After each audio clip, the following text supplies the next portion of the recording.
Our biggest problem now, I think, is that we're losing the ability to disagree with each other without hatred or now even violence, whether it's Gaza or race politics generally or global warming. One thing keeps coming through. Extremes of all three causes claim their cause is so great that they excuse anything, for some even terrorism, to force us to agree with them, even global warming with motorists stopped and paintings destroyed because, you know, global warming is going to kill us all. Because doesn't Guru Greta Thunberg say exactly that? People are suffering. People are dying. Entire ecosystems are collapsing. Yeah, luckily, a lot of people are now starting to see through this, like former pop star Holly Valance. Like, I don't understand why you had this, like, demonic little gremlin high priestess of climatism as the goddess in classrooms, Greta. Greta Thunberg, okay. And the kids are all coming home with depression and anxiety. Why would you go to your music lesson or bother doing your homework or get out of bed if you think we're all going to be dead in 5 years anyway? I mean, they told me in class. Greta told me. Why would you bother? Doesn't give anybody hope. But some others just get more extreme, like this 23-year-old Finnish student last week who was arrested after taking the Thunberg message to the next step. Stop this hunger for money, growth and personal profits. It's not sustainable. It's selfish and it's disgusting. The course is not changing for better. I will target a school because those people are where we should draw the line. For personal reasons, I wanted to do this in the high school I graduated from, but it's not practical, and also this isn't about me. This will be used to make a change. I think it's beautiful. Joining me from London is Esther Krakue, broadcaster, author, commentator and so much more. Esther, thank you for your time. Tell people often enough that the global warming is destroying their planet and humanity. Is it really then surprising some people think extreme measures are called for?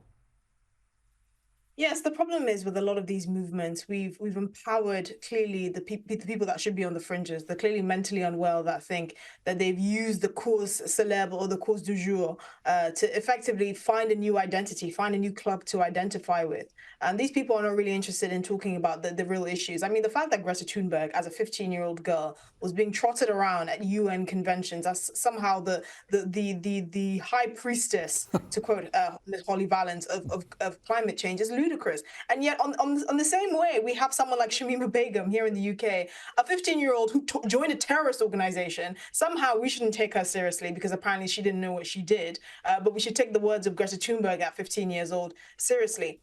The problem is we can't agree with each other because we keep highlighting and we keep promoting insane voices, people that don't understand actually the risks and rewards of these kinds of things that we're discussing. For example, people talk about, you know, most scientists or the vast majority of scientists, published scientists, agree on climate change. Well, yes, because you can't get published if you don't agree with the current orthodoxy. So you do have scientists presumably that don't necessarily agree with a lot of the climate change science that's going around, but we can't hear from them because they will not get published. We know this for a fact. And instead of us to have a frank and open conversation about it, we tend to elevate weird, ludicrous voices and expect the rest of us to buy into it and sacrifice our standards of living and basically go into poverty because of something that a 15-year-old Swedish girl said. Spot on, spot on. Esther, what more does Britain have to do to prove it's not racist? You know, you're still flagellating yourselves over there.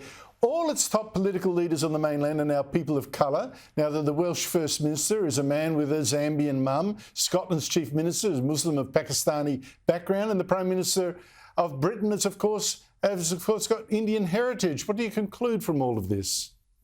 It concludes that no matter your colour, you can still be a pretty mediocre politician. Because at the end of the day, that's what they are. Look, we can accept that Britain is in many ways a post-racial society and has done a lot more progress on racism than most countries in the world, even though most people don't want to acknowledge it. But the fundamental point is these politicians are still very mediocre. You know, Wales is run like a complete dumpster fire. Labour councils have put up council tax by over 2,000% in the last 10 years because they haven't had to vote on it, except unlike here in England, where councils have to vote on it, which is why you see Birmingham City Council and Nottingham Council and Croydon Council all going bankrupt.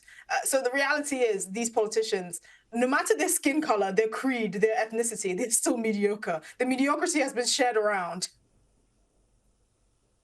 I'm out of time, but I just need to quickly ask, is being Anglo now in England a political drawback?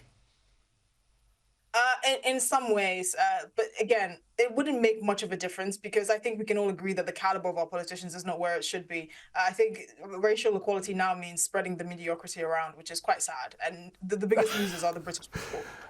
All right, that's the great stuff. Thank you so much.